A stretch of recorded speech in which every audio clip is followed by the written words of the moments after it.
High Plains Technology Center, turning education and training into workplace success. Oh, back to school, to prove to Dad that I'm not a fool. High Plains Technology Center, education at the speed of business. School is now in session. Wow. Well, hello. Welcome back. It feels like it's been a long time. That's what we were just talking about, but it really hasn't been that long. I've got a guest today. He always wants to do the first show of the year, and it's like a scramble all the time. Oh, he's acting like he doesn't, but he does. Or maybe it's Katie that wants us to do that, so I'll let him introduce himself. Barclay, Holt. And that might be the only time I get him to talk. You know, actually, if we can keep it to 15 minutes today, can we? First time you let me talk. No. Can we keep it at 15 minutes, Absolutely. you think? Okay, all right. Branson shuts us off. So the key is today is, it's welcome back. We have been swimming against the stream this year, this summer. People think that, not much goes on, but we try to tell people this all the time. The summer's when things really happen.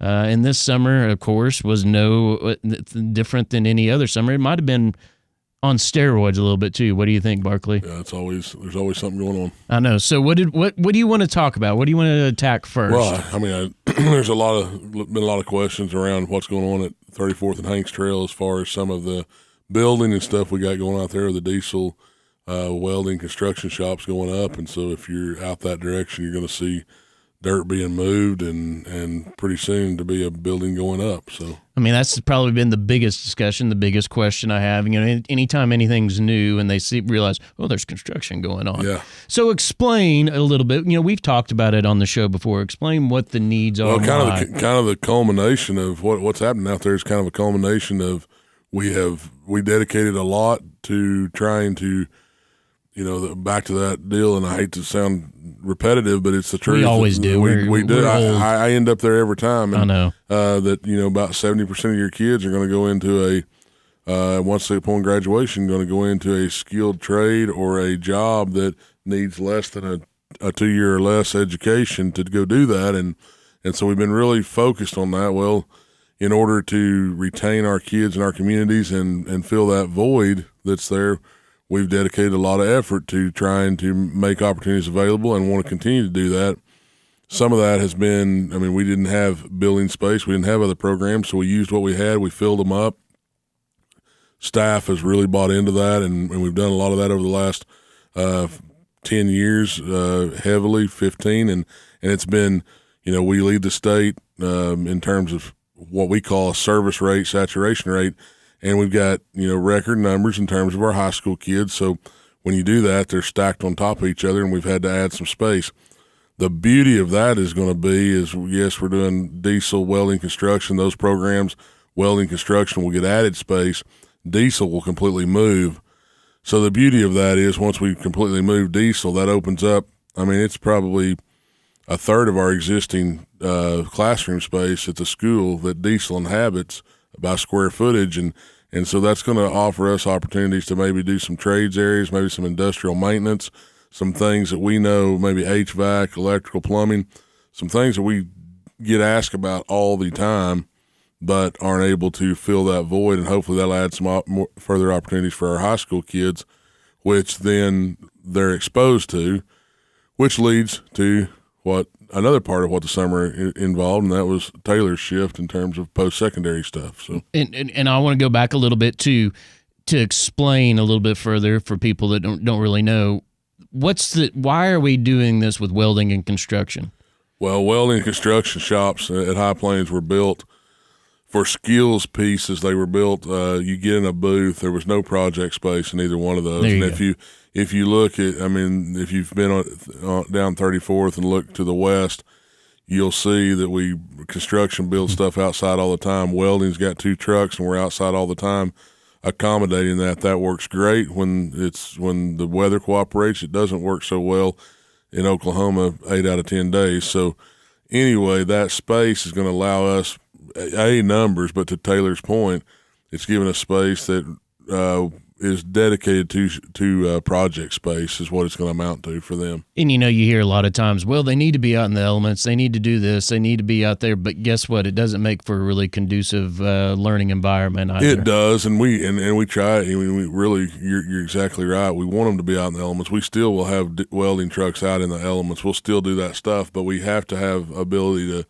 When you talk about we have them for 2 hours, if you spend an hour setting up and teaching them how to clean up at the last 15 minutes, now you're working for 40 minutes. It's not very conducive to a lot of learning time. This way we can leave some things in tow kind of as the day goes on and do that. So it's pretty cool. Because I don't know how many times anybody's been involved with a project. What really sidelines a project a lot of times, either getting material there or weather. Right, absolutely. You're involved with too many projects, so you know the weather actually happens. And I love what you're talking about. And so when you're talking a little bit about why diesel's moving out there and freeing that diesel space, we're talking about a high school full-time program. Yes, and then availability to do nighttime diesel, adult. This shop it's a pull-through shop, so we've never had the availability to be able to run a tractor-trailer rig through and work on not only brakes on the tractor but on the trailer as well. We've never had that opportunity. This will accommodate that. Those shops, it's about 75, 80 foot wide, so it can handle tractor trailer rig through there, and that's going to allow us to do that. Where those were, I use the word dead end because those shops were built to pull in, pull out. Yes. You can't really operate a diesel shop like that. You can't it's even hard. Pull in a trailer in there. Right, well, I mean, that's the funny thing. And when you talk about there's no really reason, but when the building was designed in 1982, built in state of the art. Exactly. That's things change a little bit absolutely. When it comes down to things, and you build what you can at the time. That building. It's been there 45 years or whatever. Still blows me away. And it was built and it's more than served its purpose. But the reality is that it's in very good shape. We're going to continue to expand on our offering. That's just what it amounts to. And then give kids here a chance to be exposed, so that then they can look at, and then we can answer to our industry partners what post-secondary offerings we need to have. We already do a really good job of that on CDL and wind and LPN and CNA, some of those things, but we'd like to do 10 more of those in the next 2 to 3, 5 years. So that's what, with Bobby and Brenda's Alexander's donation of that post-secondary building, that's the effort that we're going to try to do there, and hopefully we can become, it allows the Woodward area to be a destination for that type of education. That's what we're after. And when you talk about the transition that I've made as well, freeing things up and the ability, without that, explain your logic and explain the board's logic and why, Well, I think if the board's logic and the board, they listen really, they expect me to lead. I think that's a cool thing about Northwest Oklahoma and boards in our areas.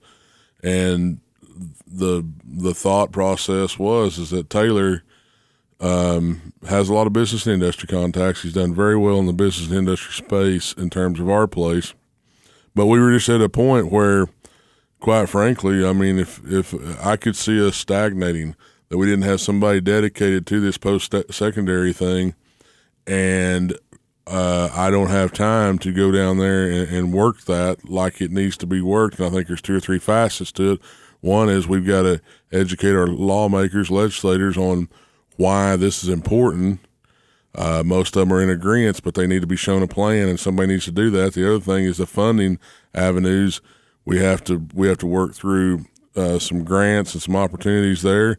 And then, quite frankly, just the standing up of that curriculum and those programs, somebody needs to be dedicated to that, taking the message from our business owners out there that, hey, we need this 10-week class, or better yet, we need this class. They don't know if it's 10 weeks or not, and have somebody that understands. And Taylor's knowledge, your knowledge of going in there and understanding how to create that, because he's done it with wind, he's done it with LPN, and create that and make it fit into the box, that the government box we work in a lot of times with Pell and OLAP and some of those things are available.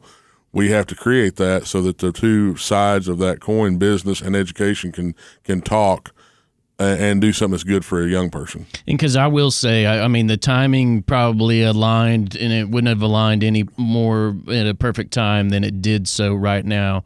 And a lot of that is, you and I have talked about this. Everybody's talked about this, talked about it with the board and their foresight to be able to do that, because Pell is changing. Mm-hmm. The requirements are changing with that. The little bit lenience on that in 2026.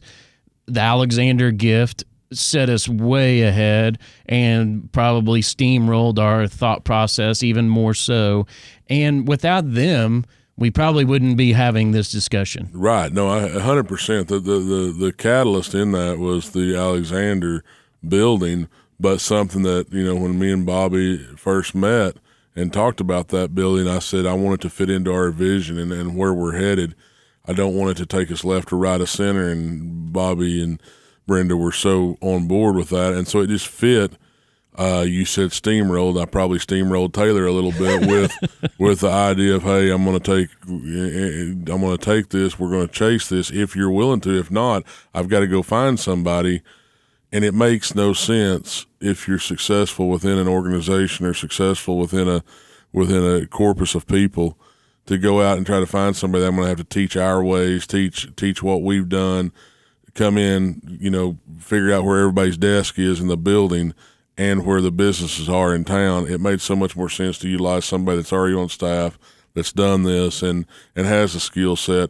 It was a shift for Taylor. I know that. And he's sitting here smiling at me across there now. He wasn't smiling back on May 26th. There's still some days I still haven't, even though we're into September. Yeah, exactly. No, I get it. And I've told him I get it, but I said it's really, if we're going to do this, this is what we have to do.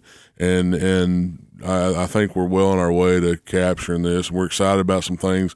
We're even, after this deal today, we're going to talk for the first time at our place about getting educational leaders at the high school level and our business and industry together with us, and let's talk that message of how we have to better prepare our kids to be ready for that post-secondary track. Well, and also having the capability to swing me out and, all of a sudden I'm out there on an island, but having the capability to do so because of the staff that we've all created.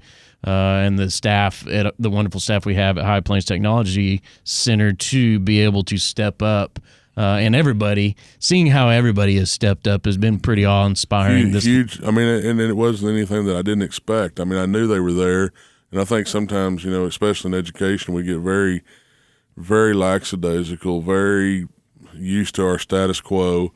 And Taylor, you make a very good point in that we had right people. It wasn't like I didn't have to look out and say, if I take Taylor out, the entire, this wasn't whatever that game is, Jenga or whatever. I wasn't going to pull one piece out and it all fall down. We're not very strong if that happens. So pulling that leader out there and shifting him across should allow us all the pieces are already there. They're there and they hold each other together. And I will say it has been probably most difficult on myself to sit there and watch but also be proud of the way that the staff is accommodated, knowing that full well it was the right decision for the longevity of the school as well. And, and the board and you having faith helps the situation also. Honestly. It's just a huge step in our maturation, and that's something that I think is going to, 100 years down the road, we can look back at this shift that we did, and I think we'll be looking at it 100 years. Well, I hope I'm able to look at it. I hope that I get to see it from above. You're gonna be lucky. I hope I'm not looking through dirt. But anyway, no, it's just one of those things that I feel like we're really stepping for the 29 tech centers. We're stepping into a world that. And we're very committed to a world that we talk a good game about, but I don't know that we've ever really answered it. So, well, it's great to have you on, and I'm going to continue on doing the show at times. Katie's going to fill in, but we'll talk a little bit more as we go further on this, because this is brand new to us as well. It's a new position, it's a new building, it's a new situation, and but our goal is always common. Our goal is always the same at High Plains, and that's looking out for our communities. looking out for our students and looking out for our businesses. And if we do that, it's a win. And this is another step in that direction. And like Barclay said, he and I are getting long in the tooth. And, 12 years from now, we'll be saying sayonara, going down to the coffee shop and laughing at things. But, the beauty is hopefully we can make that one more lasting impact. And it's going to be a slow go, but it's also going to be a go. And if you know how High Plains operates and we operate, it'll happen. Be good for Northwest Oklahoma. There you go. That's the key. So welcome back. School in session. September. Fall has arrived. Everybody drinking their pumpkin spice lattes. It actually has arrived. You're it not actually wrong. is fall right now. This last weekend, I didn't get to enjoy pool time, and that's usually my one last hurrah. So, yeah. All right. Well, everybody enjoy this week, and we will see you next week.